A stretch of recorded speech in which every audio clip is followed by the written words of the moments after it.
What's going on, everybody? Welcome back to Celtics Daily. We are on the precipice of round one of the NBA playoffs. We just have the play-in to get through tonight, and then round one kicks off Saturday. We got 4 sweet games on Saturday, 4 on Sunday, but the biggest piece of NBA news that dropped yesterday is it looks like Dame time might be returning to the basketball court.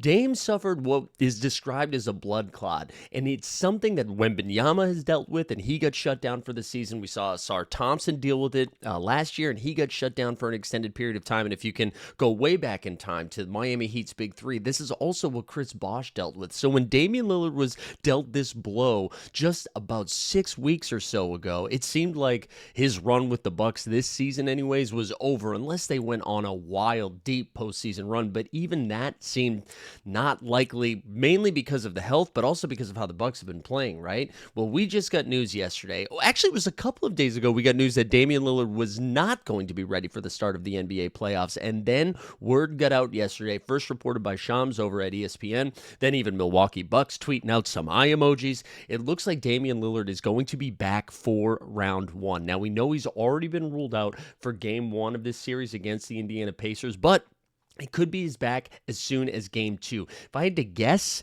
instead of having him travel, maybe they just have him ready for the first game in Milwaukee, which is game 3. Or maybe it depends on, what they do in the first game, right? If Milwaukee can somehow go into Indiana on the road and steal the first game, then they're guaranteed to go back to Milwaukee 1-1 and feel a little bit more comfortable saving Dame for that. Now, I imagine this is like a scary injury that he was dealing with, right? This is like life-threatening stuff, and I'm glad it's been taken care of and everything's okay. So I'm assuming if the Bucks have cleared him for basketball activity, he is good to go. So if we assume that, then the only thing we're really wondering is, like, what kind of shape is he in? We know when they are dealing with something like that, they really have to shut it down. They're not really traveling. They're not doing a lot of contact on the court because they're on those blood thinners. So if he gets a nick, all of a sudden that turns into something pretty serious, right? So if he wasn't doing any of that, how long is it going to take him to get into game shape? Now, I'd mentioned on a previous video, I was pretty comfortable picking the Indiana Pacers to win this series. Now, part of that was because there was no Damian Lillard, right? There was a lot of Kevin Porter Jr., Kyle Kuzma, Taurean Prince, and AJ Green, right? Well, now they get an all-NBA caliber guard back. We also know what Dame can do in the playoffs. Sure, you got to turn back the clock a little bit. That's what he was doing in Portland. But I do think this series makes it a little bit more interesting, and all of a sudden, it's not just on Giannis's shoulders to get over the hump. And Milwaukee, if they get through this matchup, now you're throwing both a big guy at Cleveland and a guard at Cleveland, and it just changes the outlook of the Eastern Conference quite a bit. What seemed to me as a pretty straightforward series where I had picked the Indiana Pacers in 5, now, I mean, if we get word Dame's back for game 2 or game 3, that really changes things. It puts a ton of pressure on the Pacers in the first weekend of basketball. They have to go up 2-0 because you do not want to go back to Milwaukee 1-1, losing home court advantage, and then Dame time coming up for his first game back. That is scary stuff. So before the playoffs have even started, we've already gotten this massive Eastern Conference shakeup, and we haven't even had a game yet. So we'll get ready for it. The Bucks now becoming a little bit of a threat. I still think the Celtics are clear favorites over Milwaukee, even with Damian Lillard making his return, but it makes the road a little bit trickier, right? A little bit trickier. So yesterday we covered a lot of stuff, that was a little bit negative, and now I wanted to focus on some positive. And now you see the ticker, it says the disrespect, and you're like, wait, is this positive or negative? This is positive. We need to start giving Jason Tatum some love. And I don't know if he is a victim of playing in an era where we're seeing some stuff that we've never seen before in Nikola Jokic, Giannis Antetokounmpo, and even Shai Gilgeous-Alexander with the performance that he's put in this past season. But Tatum right now, at the young age of 27, is already putting himself in a place to be considered like one of the greatest Celtics of all time. I'm just going to sit here and rattle off where he stands right now in some of these categories. Ready for this? Jason Tatum, points scored. He's already scored, this is as of April 2025, 13,784 points. It's ranking him 9th all-time in Celtics history. And again, the Celtics history, the Bill Russells, all of those guys of the world, the Larry Birds, the McHales, he's already ranking 9th in Celtics history, just behind Bill Russell, who's at 14,500 plus points, and ahead of Dave Towns. You go to three-pointers made. I know it's a little bit tricky because the three-point game has changed so much drastically over the most recent years. He's already hit 1,500 plus three-pointers. He's second in franchise history, already trailing only the truth, Paul Pierce.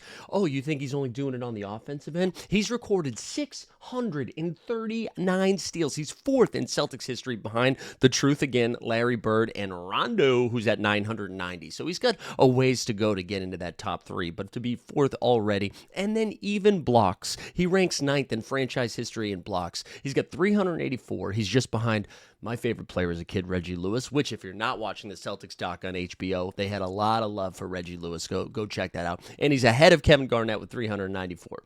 However, KG didn't play that long with the Celtics. And then even his career accolades, right? There was so much focus on, like, did you know that Jason Tatum actually didn't win the conference finals MVP or the finals MVP? So is he that good? Yes, he's that good. It's okay for somebody else to get some shine a little bit. But they've won the 2024 NBA title, obviously. He's named to the All-NBA team 3 different times in 2022 through 2024. That's about to be 4 times when he gets named again this season. And he also made third team 1 time in 2020. He's made the All-Star 5 consecutive years, and he's got the NBA record for most three-pointers before turning 27 with 1,500 just in the playoffs.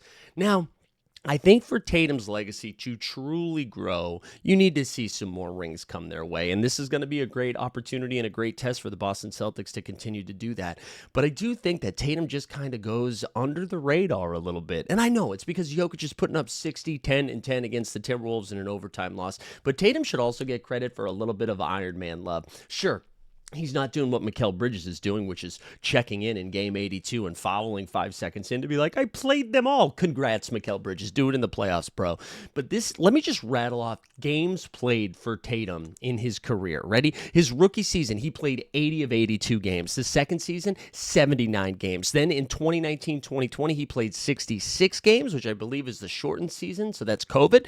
Then in 2020 to 2021, he played 64. That number, 64, the least amount of games he's played in his entire career. Then he rattles off 76, 74, 74, and 72. So yeah, Giannis Antetokounmpo might put up some bigger night-to-night numbers. Jokic probably the exception to this rule, right? Because he plays a ton of games. But Tatum is out there every single night, and he's not just doing it on the offensive end like we talked about earlier. He's also doing it on the defensive end. So as a Celtics fan, as a Tatum supporter, I am really praying that the Celtics go on another title defense run and that he is clearly the best player in both the conference finals and the finals, gets to hold the double trophies, gets to double fist some hardware, and then everybody can just shut up a little bit about the Tatum stuff and give him a little bit more love, all right? This is a Tatum hive up in here. It's a Tatum hive.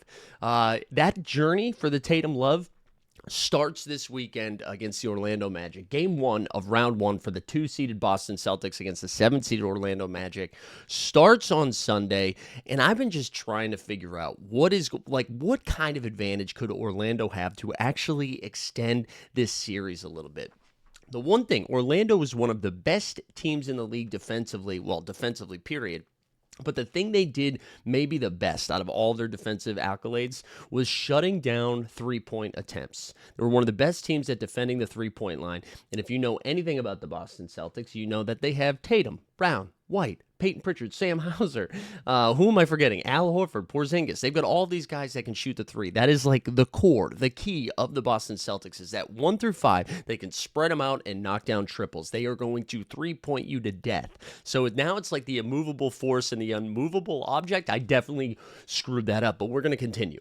But that's going to be the key to this series. Can the Celtics find ways to continue to knock down the threes and just overpower and just like a tidal wave of three-pointers over this defensive team in the Orlando Magic? Or is Orlando going to be able to actually stay with it and lock them down defensively and like slow this game down, right? If these games end up being, 105 to 102, then Orlando's got a shot. But if we start scoring, I said we like I'm on the team, but if the Celtics start putting up 110, 115, 120, that's a wrap. And again, I still think that this will be a physical series. I think it'll get a little chippy by game 3. Luckily, there's no Mo Wagner out there, because if there was Mo Wagner's like the German German beef stew. Isaiah Stewart from the Detroit Pistons, by the way. If Mo Voggs was out there, we would absolutely see some technical fouls and maybe a little scuffle, you know? But I don't think we'll see that. It'll get a little chippy. Maybe Wendell Carter Jr. puffs his chest out a little bit. Jonathan Isaac, tries to sell you his book. So I do think the Celtics will overpower them with the three-point line, but that is something to pay attention to. I think that is the X factor, if you will, heading into the weekend. I think the Celtics will have the advantage. I kind of want to just say sweep. I know I've been going back and forth with Celtics in 5 or Celtics in 4, but the Celtics love to throw away a home game. One other thing about the Celtics, I didn't realize this until I was researching for this morning. Since the All-Star break, the Celtics are 22-5. They've lost 5 times since the All-Star break.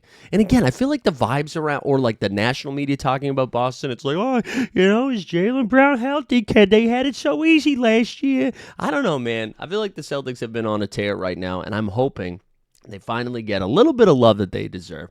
Also, were they going back to the disrespect thing? And I'll pose this to you, the audience. You can let me know in the chat. I feel like they might be one of the most disrespected champions of the recent future, outside of the bubble Lakers, right? Because nobody gave the bubble any credit, which I don't know why it's still a championship. But it was like the second they won their ring, everybody was like, well, did it even count? Yes, it counted. It counted. The Celtics have a ring, bro.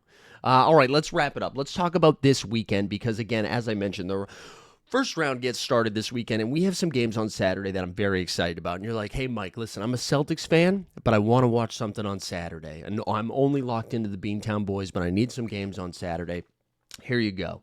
All right, 3:30 Eastern. Or is it 3 p.m. Eastern? Whatever the 3 o'clock game is.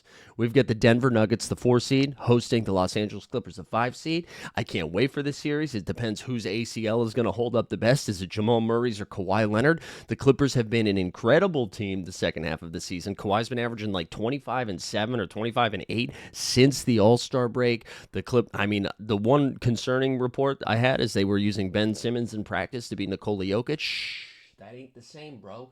But I think that series is going to be a lot of fun. And Jokic is saying like Bond villain type quotes after games about waking up the beast and all that stuff. So that series is going to be awesome. I'm very excited about it. So if you need a game to watch, start with that one. And then the Bing Bong Boys, Knicks against Pistons. I think we're absolutely going to see some fights in this series. I think the biggest X factor for that one is going to be like how do they defend Karl Anthony Towns? Detroit was excellent this season at defending big men, but man, Cat's a different beast when it comes to the offensive side of things because he can just bring you way out, stretch out. Jalen Duren's going to have his hands full. And the Knicks perimeter defenders are going to have their hands full with Cade Cunningham, who probably is going to average 30 in this series. So those are the 2 games I'm most excited about for Saturday. And then Sunday, I don't need to tell you what we're excited about because it's the Boston Celtics. The title defense begins on Sunday. Hope you guys have a great weekend of NBA action. Do me a favor, before you get out of here, smash the subscribe button, like the video, and hit the little notification bell so you know when we're dropping that sweet, sweet Celtics content. Thanks for tuning in.